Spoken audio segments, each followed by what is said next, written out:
For 3 days after Tikval's rescue, nothing happened. The Valtrian High Council met in constant session, arguing about what to do with the humans. Prime Velnarix listened to his fellow council members debate endlessly. Some wanted violence. Some wanted exile. Some wanted to simply pretend the humans didn't exist and hope the problem went away. None of those options would work, and Velnarix knew it. The humans had changed something fundamental on the station. The other species watched them with new eyes. The Rixkal had stopped bowing completely. The Feltari had started organizing community meetings. Even some lower-class Valtrians were asking uncomfortable questions. An empire built on fear cannot survive when people stop being afraid. Velnarix made a decision. It was risky, but every option was risky now. He called Captain Lee to a private meeting, just the two of them, no guards, no witnesses. Lee entered the council chamber alone. Velnarix sat in the center, looking tired. 50,000 years of tradition weighed on his shoulders. "You're destroying my empire," he said without preamble. "No," Lee replied. "Your empire is destroying itself. We're just here to watch. You interfered with a legal punishment. You defied our authority. You've been spreading sedition through your schools and your work. We've been helping people. There's a difference." Velnarix was quiet for a long moment. "I could have you executed right now. All of you. Make you disappear. No one would stop me." "You could," Lee agreed. "But you won't. Why not?" "Because it wouldn't solve your problem. We're not your problem. Your problem is that your empire is built on a foundation that's cracking. We're just the first people who had the audacity to point it out." Velnarix stood and walked to a window overlooking the station. Millions of beings lived here, going about their lives under Valtrian control. The Dominion has existed for 50,000 years. We've brought stability to 12,000 star systems. You've brought control, Lee corrected, not stability. There's a difference. Stability is when people want to maintain the system. Control is when they're forced to. Control is fragile. And you think you know better? You're a species that nearly destroyed itself multiple times. "Yes," Lee said. "Because we learned from our mistakes. That's the difference between us and you. When our empires fell, we studied them. We figured out what went wrong. We built better systems. You've just been repeating the same pattern for 50 millennia. Velnarix turned to face her. His forearms crossed over his chest. "Then prove it." "What?" "Prove your way is better. I'm going to give you one chance, human." Velnarix pulled up a holographic display. It showed a planet green and blue with small cities dotting its surface. "This is Kalov 3, a colony world of the Tekvari species. They've been in rebellion for 6 months. Our standard procedure is orbital bombardment, followed by occupation. 40 million beings live there. Most will die in the assault." Lee felt her stomach tighten. "What are you proposing?" "Take your ship and your crew to Kalov 3. You have 1 standard year.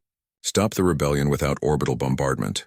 Create your stability instead of our control. If you succeed, the Council will listen to your ideas about reform. If you fail," he paused. "If you fail, you and your entire crew will be executed, and we proceed with the bombardment anyway." "That's not a fair test," Lee said. "We'd be starting from zero with no resources, trying to undo decades of damage." "Life isn't fair, Captain. You've been telling us that our methods are wrong. Here's your chance to show us a better way." Velnarix leaned forward.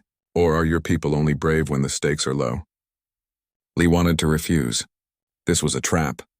The odds were impossible. But if she refused, the Dominion would bomb that planet. 40 million people would die. And if she accepted, they might die anyway, along with her crew. She thought about Tikval, lying in their medical bay, slowly recovering. She thought about all the species on this station, watching to see if the humans' defiance meant anything. "We'll need complete authority over the planet," she said. "No Valtrian military presence. No interference. And if we succeed, you don't just listen, you implement actual reforms." "Agreed," Velnarix said. He was certain she would fail. Lee returned to the human quarters and called a meeting of her senior staff. She explained the situation. The room was silent when she finished. "That's insane," Kim Daeho said finally. "We're not diplomats. We're not nation builders. We're an exploration crew that got lost. We're also the only chance those 40 million people have," Choyuna said quietly. "We could die," Yoon Taemin pointed out. "All of us." "We could," Lee agreed. "I won't order anyone to come. This is volunteer only." Park Minho stood up. "I'm in." "Me too," said Choyuna. One by one, every member of the crew volunteered.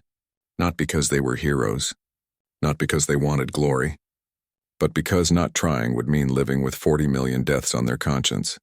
3 days later, the indomitable spirit left Station Vex 7.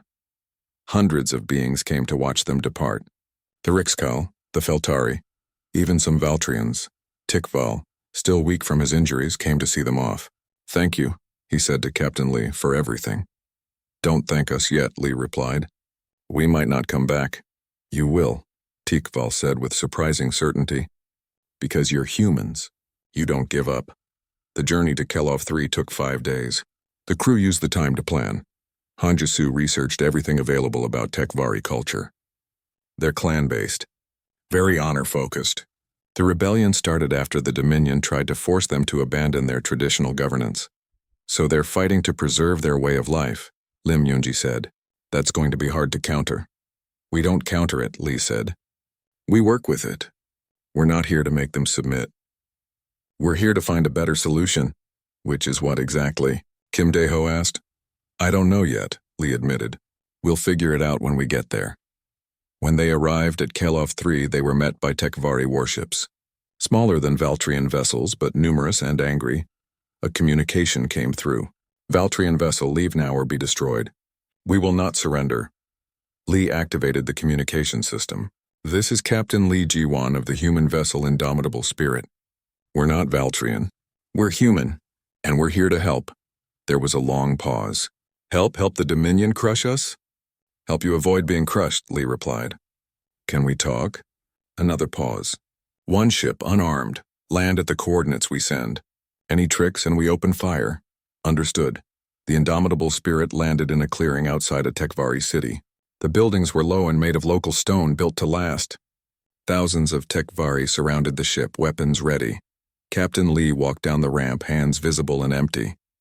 Her senior staff followed. A large Tekvari stepped forward. She wore armor decorated with clan symbols and carried a massive blade. "I am War Chief Velcora. Speak quickly, human. My patience is limited." "We're here because the Valtrian High Council wants to bomb your planet," Lee said bluntly. 40 million of your people will die. We convinced them to give us 1 year to find a peaceful solution. If we fail, they bomb you anyway. If we succeed, maybe we can change how the Dominion works." Velcora's eyes narrowed. "Why would you do this? What do you gain?" "Honestly, probably nothing. We might die trying, but we've seen what empires do to people.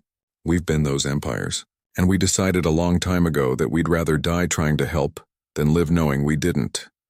Velcora studied her for a long moment. "You're either very brave or very stupid." "Probably both," Park Minho said from behind Lee. For the first time, Velcora's stern expression cracked slightly, almost a smile. "Come, we will talk. But know this, we will not surrender our way of life. We will not bow to the Dominion. If that's what you're here to accomplish, you will fail." "We're not here to make you surrender," Lee said. "We're here to find a third option. Because surrendering or dying shouldn't be the only choices." Velcora led them into the city. The Tekvari watched the humans with suspicion and curiosity. Children peeked from windows. Warriors kept hands on weapons. In a large meeting hall, the clan leaders gathered. 20 different clans, each with their own leader, each with their own grievances against the Dominion. Lee stood before them and took a breath. This was it. 1 year to achieve the impossible. "Let me tell you about Earth," she began. "Let me tell you about a species that fought itself for thousands of years, nearly destroyed itself dozens of times, and somehow learned to do better. Not perfectly, never perfectly, but better." The Tekvari leaders listened, and for the first time in 6 months they heard something other than threats. The refugee quarters on Station Vex 7 were designed to be depressing. Gray walls, dim lighting, cramped spaces. The Valtrians wanted the lesser species to remember their place. 40 different alien species lived here. All of them conquered peoples, all of them broken. At least, that was the plan. 3 days after the humans arrived, everything started changing. Kwan Sora, who used to run a restaurant back on Earth, looked at the communal food dispensers and wrinkled her nose. "This is terrible. The nutrition is barely adequate and the taste is worse." She found the station's market level, where refugees could trade goods. Within hours, she'd set up a small food stall. She traded human spices and cooking methods for local ingredients. By the end of the first week, Aliens from 6 different species were waiting in line for her food. A young Rixkal, one of the enslaved species, asked her nervously, "Why are you doing this?" "The Valtrians don't allow improvements to our district, and did they say I couldn't cook?" Sora asked, flipping something that looked like a purple vegetable on her makeshift grill. "Because I don't remember asking permission." The Rixkal's eyes widened. Not asking permission. The concept was foreign to him. Meanwhile, Shin Hanul discovered that the lower district had chronic power problems. The lights flickered constantly, and sometimes entire sections went dark. The Valtrians had ignored the problem for decades. It only affected the refugees, after all. Hanul spent 2 days crawling through access tunnels with a group of curious alien engineers. She showed them where the power grid was failing and how to fix it. Together, they repaired the system. When the lights stopped flickering for the first time in 30 years, people noticed. On the education front, Baek Jinho set up a small classroom in an abandoned storage room. He started with human children from the ship, but soon alien children appeared, then alien adults, then even a few young Valtrians curious about these strange newcomers. Jinho taught everything. Reading, mathematics, history, science. He didn't hide the ugly parts of human history.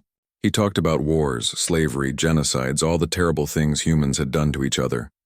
A Feltari student asked him, "If humans did such horrible things, why do you teach it?" "Because forgetting is how you repeat mistakes," Jinho answered. "We remember so we can do better." The Valtrian overseer of the refugee district, Sub-Commander Kelthas, noticed these changes. He decided to remind the humans of their place. He arranged a special tour for Captain Lee and her senior officers. First, he took them to the prison district. Cramped cells held political prisoners from rebellious worlds. The conditions were deliberately harsh. Kelthas expected shock and horror. Instead, Yoon Taemin examined the air circulation system. "This is really inefficient. You're recycling the same air too many times. No wonder everyone looks sick." Choi Yuna pulled out her medical scanner. "Captain, with your permission, I'd like to screen these prisoners for respiratory infections. These conditions are breeding grounds for disease." "Absolutely not," Kelthas said. "These are criminals." "These are people," Choi Yuna corrected. "Sick people. And disease doesn't care about politics. If there's an outbreak here, it could spread to the entire station." Kelthas didn't have a good answer for that. Next, he showed them the tribute hall, a museum displaying treasures taken from conquered worlds. Priceless artifacts, ancient texts, cultural treasures, all stolen. Han Jisoo moved from display to display, taking notes. "Fascinating. This is similar to what the British Museum has.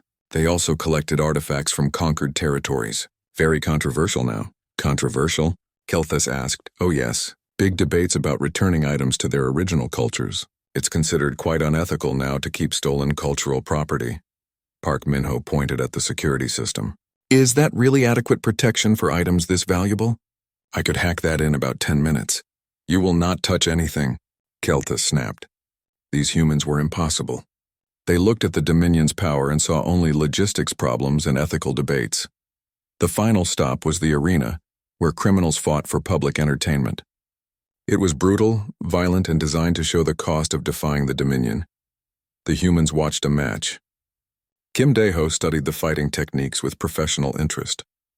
Choi Yuna identified several injuries that needed immediate treatment. Lim Yoonji, the ship's sociologist, asked about recidivism rates. "What are recidivism rates?" Kelthas asked, confused. "How many of these fighters return to crime after their sentence?" Yoonji explained. "Because if you're not rehabilitating them, you're just creating a cycle of violence. That's expensive and ineffective." Kelthas had never thought about it that way. Nobody had. Back at the overseer's office, Kelthas tried one more time. "Don't you understand what you've seen? This is the power of the Dominion. This is what happens to those who resist." Captain Lee nodded thoughtfully. "It's certainly a system. Not a very efficient one, and probably not sustainable long-term, but it's definitely a system." "Not sustainable? We've lasted 50,000 years. "Yes, but empires that rely purely on fear and force tend to collapse suddenly. It's a historical pattern. The longer they last, the harder they fall." Lee stood up. "Thank you for the tour, Sub-Commander. It was very educational. Now, if you'll excuse us, we have some blankets to donate to the prison district." "What? No, you can't donate blankets? Is there a law against charity?" Lee smiled. "We checked. There isn't. After they left, Keltha sat at his desk feeling confused and frustrated. He reported the situation to his superiors. The response came quickly. The High Council wanted to meet these humans personally. The Valtrian High Council was the ultimate authority in the Dominion. 13 members who had ruled for centuries. They rarely took personal interest in anyone, especially not refugees, but these humans were different. Disturbing. The reports from Station Vec 7 were confusing. Species that had been submissive for centuries were starting to ask questions, starting to resist in small ways, starting to believe that maybe the Dominion wasn't eternal, and it all traced back to the humans.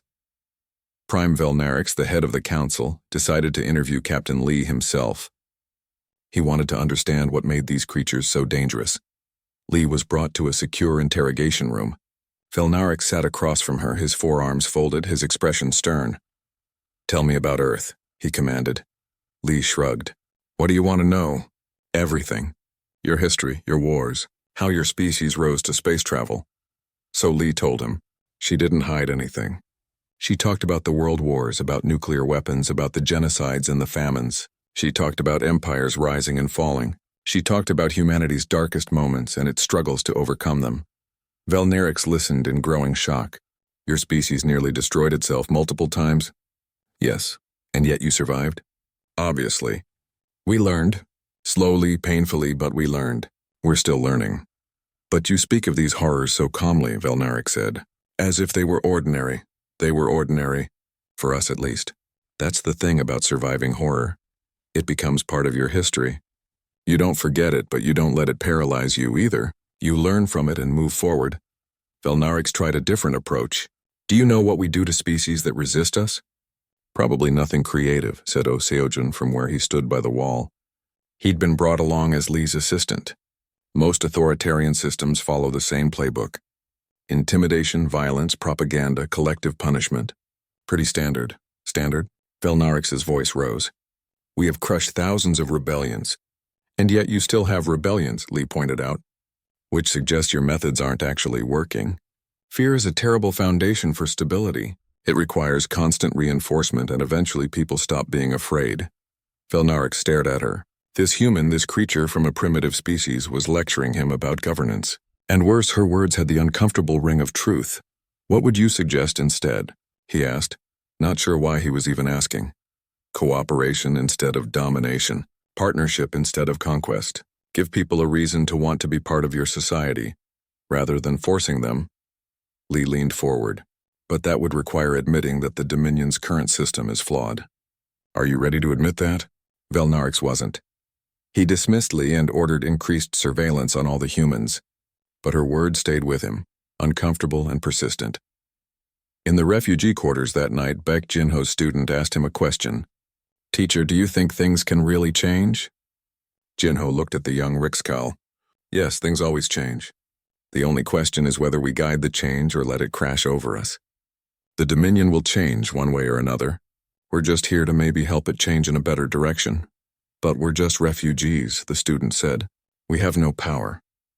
"Power isn't just about weapons and ships," Jinho replied. "Sometimes it's about ideas, and ideas, once they start spreading, are impossible to stop." The first month on Kelov 3 was the hardest. The Tekvari trusted nothing the humans said. Every offer of help was met with suspicion. Every gesture of peace was examined for hidden traps. Captain Lee didn't blame them. They'd been fighting the Dominion for decades. Trust wasn't something you gave freely after that much pain. The humans started small. They didn't make big promises. They didn't demand meetings with leaders. They just helped wherever they could. Choi Yuna set up medical clinics in 3 different cities. She treated everyone, rebels, civilians, even the few Tekvari who had supported the Dominion. She didn't ask questions. She didn't take sides. She just healed people. At first, only the desperate came, but word spread. The human doctor didn't judge. She didn't demand payment. She taught Tekvari medical students everything she knew. One older Tekvari woman, after having her chronic pain treated for the first time in years, asked Yuna, "Why do you help us? Your leaders sent you to stop our rebellion." "I'm a doctor," Yuna replied simply. "Helping is what I do. Politics can wait until people aren't suffering." Park Minho and Oh Seojin tackled infrastructure. The rebellion had damaged power grids, water systems, and communication networks. Both sides, rebels and Dominion loyalists, had sabotaged systems to hurt each other. The engineers didn't pick sides. They fixed everything. They worked alongside Tekvari engineers, teaching as they went. When a district's water purification plant failed, threatening thousands, they worked for 3 days straight to repair it. The Tekvari engineer working with them, exhausted after the long effort, said, "You could have let it fail." That district supported the Dominion. Park Min-ho looked at him with tired eyes. "People need clean water regardless of their politics. We're engineers, not politicians. We solve problems." Baek Jin-ho opened schools. Not military training. Not propaganda. Just education. He taught Tekvari children to read, to do mathematics, to understand science. He taught them about Earth's history, the good and the terrible. Jung Do-yoon, the botanist, worked with Tekvari farmers. The rebellion had disrupted food production. People were hungry. He didn't just provide Earth crops. He studied local conditions and taught sustainable farming adapted to Kelov 3's environment. Within 3 months, things began to shift. Not dramatically, not suddenly, but small changes added up. Clans that had been ready to fight each other over territory disputes asked Lee to mediate. She didn't impose solutions. She facilitated discussions, shared Earth's history of conflict resolution, and let them find their own answers. 2 clan leaders who had been enemies for 20 years shook hands after a 3-day mediation session. War Chief Velcora watched in amazement. "How did you do that?" she asked Lee. "I didn't, they did. I just gave them a space to talk without weapons." But not everyone was happy with the changes. A radical faction led by strike leader Vorkala rejected the human approach entirely. To them, any solution that didn't involve driving out the Dominion completely was betrayal. "You're making us weak," Vorkala shouted at a clan gathering. "The humans are tricking us into submission." "They've asked for nothing," Velcora countered. "No tribute, no obedience, just cooperation. For now," Vorkala said darkly. "But all conquerors start with kind words." The radical faction grew.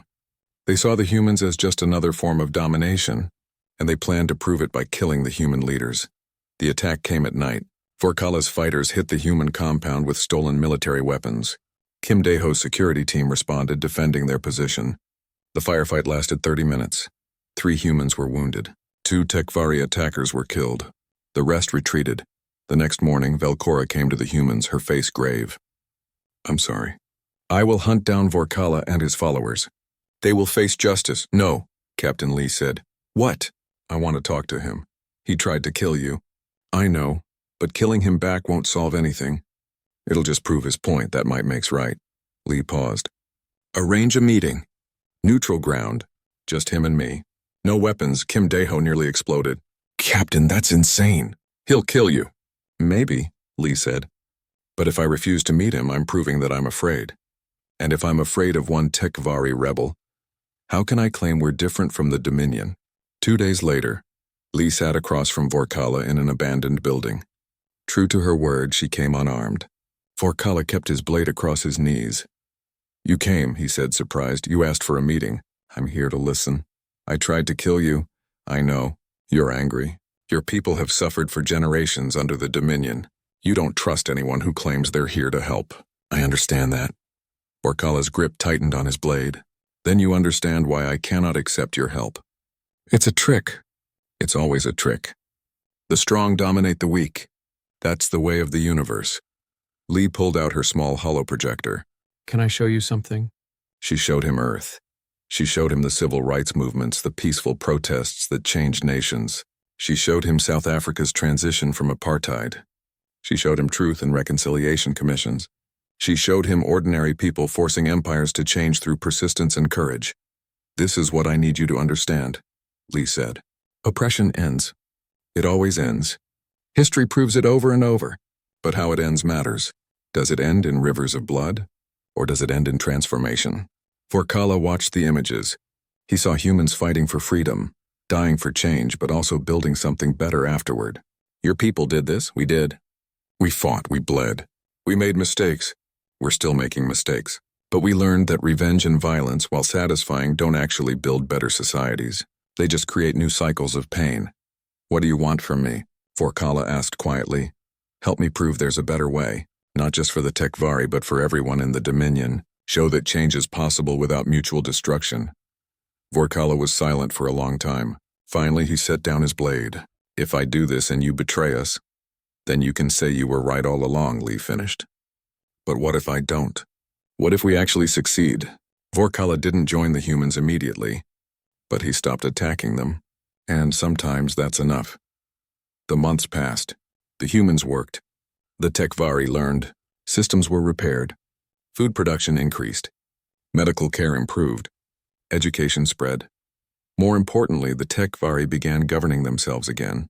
Not under Dominion control, but not in rebellion either. They formed a council of clans making decisions together. Lee and her crew acted only as advisors. They gave suggestions but never orders. They shared knowledge but never demanded obedience. When the standard year ended, Valtrian ships appeared in orbit. Prime Velnarix himself came down to the planet, accompanied by the full High Council. They expected to find either a conquered population or a destroyed one. Instead, they found something that shouldn't exist, a thriving world that didn't hate them. Velnarix toured the planet for 3 days. He saw the schools, the hospitals, the farms. He spoke with Tekvari citizens.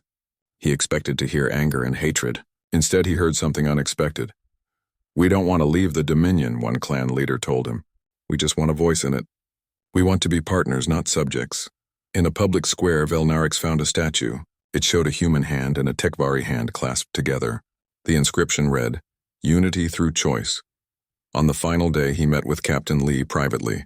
"You did it," he said. He sounded more disturbed than pleased. "You actually did it." "They did it," Lee corrected. "We just gave them tools and space to succeed. This planet is more productive now than it was before the rebellion. Crime is lower. Satisfaction is higher. There's no military occupation, yet there's no rebellion." Velnarix shook his head. "How?" "Because people don't actually want chaos, Prime Velnarix. They want security, opportunity, and dignity. Give them that, and they'll build amazing things. Take it away, and they'll fight forever." "The Council will implement reforms," Velnarix said slowly. "We'll start with worlds that volunteer. We'll study your methods. He paused. "We'll try to change. That's all anyone can do," Lee said. "Try." Velnarix looked at her for a long moment. "When your navigation error brought you to us, I thought you were primitives who had stumbled into something beyond their understanding. I was wrong. You understood perfectly. You'd just seen it all before." "On Earth, there's an old saying," Lee replied. "Those who don't learn from history are doomed to repeat it. We've repeated it enough times. We're trying to do better now." The indomitable spirit prepared to leave Kelov 3. Hundreds of Tekvari came to see them off. Velcora clasped Lee's hand firmly. "You gave us hope," she said. "Not salvation. You were clear that we had to save ourselves. But hope and the tools to succeed." "Thank you. Thank you for trusting us," Lee replied. That was the hardest part. As the ship lifted off, the crew was quiet. They'd spent a year on this planet, working harder than they'd ever worked, and somehow, impossibly, they'd succeeded. "Do you think the Dominion will really change?" Yoon Taemin asked as they jumped to warp. "Some parts will," Lee said. "Some won't. Change is slow and uneven. But we proved it's possible. Sometimes that's enough." 3 weeks later, they finally made it back to human space. Their disappearance had caused panic. Well, months after the humans arrived at Station Vex 7, everything started falling apart for the Valtrian Dominion. Not with explosions or battles, but with something far more dangerous: questions. The Rixkal were the first to truly change. They'd been enslaved for 800 years, bred for servitude, taught from birth that they were inferior. But then they watched the humans. They watched Kwansora refuse to bow when a Valtrian official walked past her food stall. They watched Shin Hanul argue with station engineers about proper maintenance protocols. They watched the humans treat everyone as equals, Valtrian or not, powerful or not. A young Rixkal named Tikval worked cleaning the corridors near the human quarters. One day he gathered courage and asked Sora a question that had been burning in his mind. "Why don't you submit? The Valtrians could punish you." Sora looked up from her cooking. "Submit? Why would I?" "Because they're powerful. Because resistance brings suffering." "Does submission prevent suffering?" Sora asked. She gestured around the refugee district. "You've been submissive for centuries. Has it made your life better?" Tikval had no answer. He'd never thought about it that way. "We don't submit because we don't feel we should," Sora continued. "Power doesn't equal authority. Force doesn't create legitimacy. These are choices we make. The word spread through the Rixkel community like fire. Submission is a choice. It was a revolutionary concept. Within weeks, small acts of resistance began. Nothing violent, nothing dramatic. Rixkel workers started taking longer breaks. They started asking why when given orders. They started teaching their children to read, using books from Baek Jinho's school. The Valtrian overseers noticed but didn't know how to respond. The Rixkel weren't rebelling exactly. They were just not obeying as quickly. Meanwhile, Park Minho's engineering work was causing different problems. While fixing various systems around the station, he and his team had documented everything. Their report was accidentally leaked to the station's maintenance crews. The report showed that most of the station's systems were running at 40% efficiency or less. Decades of neglect and refusal to innovate had created an infrastructure that barely functioned. The Valtrians hadn't noticed because they'd never bothered to check. Oseojin showed the report to a group of alien engineers during a training session. See this power distribution network? It's wasting more energy than it uses. A simple redesign would triple efficiency. Why didn't the Valtrians fix this? One engineer asked. Seojin shrugged. Probably because it still works, barely. Empires that stop innovating eventually die. It's just physics and economics. The engineers started asking their supervisors why systems couldn't be improved. The supervisors had no good answers, but the real problem came from Baek Jinho's school. Education was the most dangerous thing the humans brought to the station. Jinho taught history, not just human history, but the history of empires in general. He taught about the Mongols who conquered half the world and then fragmented within decades. He taught about the Romans who thought they'd last forever and didn't. He taught about cycles of rise and fall. One young Valtrian student, barely an adult, raised his hand. But Teacher Jinho, the Dominion has lasted 50,000 years. We're different. Different how? Jinho asked. We're stronger, more advanced. We've proven we can last. Jinho pulled up a chart. This shows the average lifespan of major empires throughout human history. Most last between 200 and 800 years. A few make it past 1,000. You know what they all had in common? What? They all thought they were different. They all thought they'd last forever, and they were all wrong. Jinho paused. The Dominion has lasted a long time, but that doesn't mean it will last forever. It just means when it falls, the fall will be bigger. The student went home troubled. He talked to his parents. They talked to their friends. Ideas spread. The Valtrian High Council watched these developments with growing alarm. Prime Velnarix called an emergency session. These humans are destabilizing everything, War Marshal Krelvak said. We should execute them as an example. That would make them martyrs, High Scholar Zelvith countered. It would spark the exact rebellion we're trying to prevent. Then we exile them, another council member suggested. They know too much now, Velnarix said quietly. They've seen our weaknesses. They've documented our inefficiencies. If they return to their space and share what they've learned, the council sat in uncomfortable silence. They were trapped. The humans hadn't broken any laws. They hadn't led any rebellions. They'd just existed, and their existence was somehow enough to make the Dominion's foundations crack. I want to understand them better, Velnarix decided. Bring in Mindseeker Vorlon. Have him interrogate the humans. Find out what makes them so dangerous. Vorlon was the Dominion's best xenopsychologist. He'd broken hundreds of resistance leaders, reduced proud warriors to crying children. He approached the humans with confidence. He started with Kim Daeho. Tell me about human warfare, Vorlon said, using his psychological techniques to create an atmosphere of trust.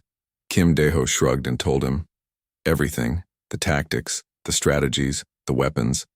He described trench warfare, nuclear deterrence, guerrilla tactics, psychological operations.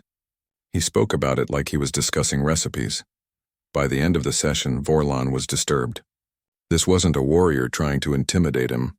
This was someone who genuinely saw warfare as just another aspect of human experience.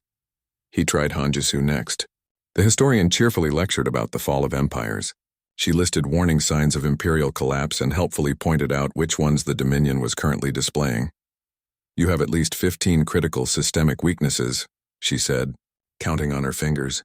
Institutional rigidity, technological stagnation, over-reliance on force, growing wealth inequality, declining legitimacy among subject populations. Enough. Vorlan interrupted. You speak of the Dominion's fall like it's inevitable. It is inevitable, Han said matter-of-factly. Every empire falls. The question isn't if, but when and how. Lim Yunji, the sociologist, analyzed the Dominion's power structures and explained exactly how they were failing. Choi Yuna described human plagues and pandemics, including ones humans had caused themselves through biological warfare. After 3 days of interviews, Vorlan reported to the council. He looked exhausted. What did you learn? Vilnarix asked. That we cannot break them, Vorlan said. They're not hiding trauma. They're not in denial. They've simply processed it, all of it. Their entire species has been through so much horror that our threats mean nothing to them. So they're damaged? No, they're resilient. There's a difference. Vorlan paused. They've seen their own species commit every atrocity we threaten them with. They've survived world-ending wars. They've rebuilt from nuclear devastation. Nothing we show them is new, and that makes them fearless. Fearless can be controlled, Krelvok said. We just need to show them real consequences. No, Velnarek said slowly. We need to remind them that they're not in control here. He made a decision that would change everything. A Rixkal named Tikval, the same one who'd talked to Sora, had been caught teaching other Rixkal to read using books from the human school. It was technically illegal. Usually such offenses were punished with a fine or short detention. Velnarix ordered a public punishment. A severe one. He wanted to send a message to both the Rixkal and the humans. The announcement went out across the station. All residents were required to watch. The humans were given front row positions. Tikval was brought to the station's central plaza in chains. He looked terrified. The punishment was read aloud, 50 strikes with an energy whip followed by a year in detention. The Valtrian enforcer raised his whip. Captain Lee stood up. She didn't shout. She didn't raise her weapon. She simply stood and said loudly and clearly, "This is being recorded. The entire galaxy will see what you do here." The enforcer paused. Velnarix, watching from his chamber, ordered him to continue. The first strike fell. Tikval screamed. The humans didn't look away. They watched every strike. They recorded everything. Their faces showed no horror, no fear. Just cold, hard anger. When the punishment ended, Tikval collapsed. The enforcer moved to drag him to the medical bay. Captain Lee stepped forward.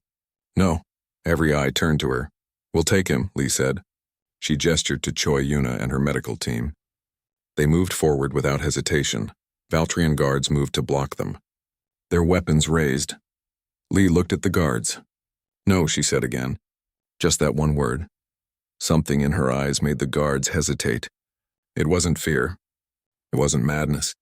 It was absolute certainty. The certainty of someone who had seen worse, done worse, survived worse. Kim Daeho and his security team moved to flank the medical personnel. They weren't armed, but they didn't need to be. Their body language said everything. The standoff lasted 30 seconds. Then the Valtrian guard stepped aside. The humans picked up Tikval and carried him back to their quarters. Nobody stopped them. In his chamber, Velnarix watched the footage replay. He'd tried to demonstrate power. Instead, he'd shown weakness. The humans had defied direct orders in public and faced no consequences, because he didn't know what consequences to apply. Execute them? Create martyrs? Imprison them? Spark a rebellion? Do nothing? Show weakness? The warning lights flashed red across the bridge of the indomitable spirit. Captain Lee Ji-wan sat in her command chair, watching the readings with a calm expression that didn't match the chaos around her. "Well, that's not good," said Park Min-ho, the chief engineer. He stood at his station with a cup of instant ramen in one hand and a data pad in the other. "We're about 40,000 light-years off course." 40,000. Yoon Taemin, the navigation officer, checked his screens again. His fingers moved quickly over the controls. "Captain, I triple-checked the calculations before we jumped. I don't understand what happened." Lee Ji-wan took a slow breath. This was bad, but panicking wouldn't help. What's done is done. Where are we exactly? Before Taemin could answer, the ship's sensors started screaming. Dozens of massive vessels appeared around them, each one at least 20 times larger than their ship. They were unlike anything in human space. Organic curves mixed with sharp angles glowing with an eerie purple light. "We have company," Kim Daeho announced from the security station. He leaned back in his chair and crossed his arms. Big company. Really big? They're charging weapons, communications? Lee asked. Coming through now, Taman replied. They're broadcasting on multiple channels. It's a demand to surrender immediately or be destroyed. Lee looked at the alien ships surrounding them. They were clearly built to intimidate. She pressed the comm button. This is Captain Lee Ji-wan of the human vessel Indomitable Spirit. We mean no harm. Our navigation system malfunctioned and we appear to be lost. If you could direct us to the nearest station, we'll be on our way. There was a long silence. Then the alien voice came back, sounding confused. You are trespassing in Valtrian space. This is Dominion territory. Prepare to be boarded. Boarded? Park Min-ho looked up from his ramen. That seems excessive. We're just lost. Should we resist? Kim Dae-ho asked. His team was already at their stations, checking weapons. No, Lee said firmly. We're outnumbered and outgunned. Besides, maybe they can help us get home. Everyone act professionally. We're visitors who got lost, nothing more.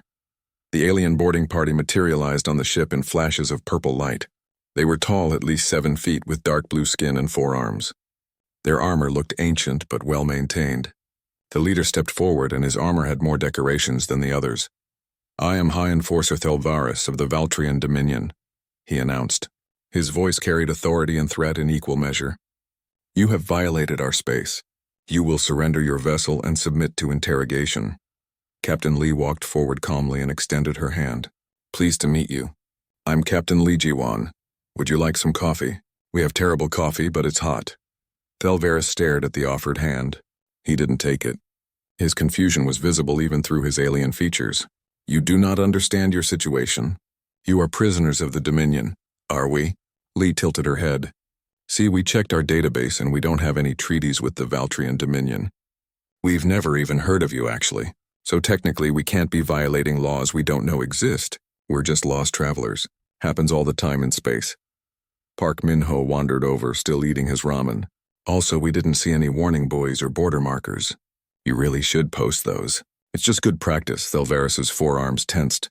He was used to species that begged or fought when faced with the Dominion. These humans did neither. They seemed almost bored. You dare to lecture me about protocols? Not lecturing, Park said between slurps. Just suggesting. Take it or leave it. Medical Officer Choi Yuna appeared from the medical bay carrying her data pad. Are these our guests? Captain, should I prepare medical examinations? Standard first contact protocols? That won't be necessary, Thelvaris said sharply. He decided to try a different approach. Do you know who the Valtrian Dominion is? Not really, admitted Lee. But I'm guessing you're going to tell us. Thelvaris activated a holographic display. Images of massive fleets appeared, destroying planets. Cities burned. Species knelt in submission. Entire civilizations reduced to ash. We rule 12,000 star systems. We have existed for 50,000 years. We are the greatest empire in the galaxy. Resistance is futile. Rebellion is crushed. Obedience is the only option. The humans watched the display. Kim Dae-ho rubbed his chin. Those orbital bombardment patterns seem inefficient. You're wasting at least 30% of your firepower.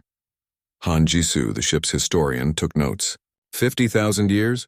That's impressive longevity for an empire, though you're due for a collapse soon. Statistically speaking, most empires don't last much longer than that. What? Thelvaris turned off the display. You watch us destroy entire worlds and you talk about statistics? Well, what did you want us to say? Park Min-ho asked. It's horrible, sure. War always is. But you're not exactly showing us anything new. Humans have done this to ourselves multiple times. Thelvaris felt his certainty crumbling. Every species reacted to that display with fear. Some cried. Some begged.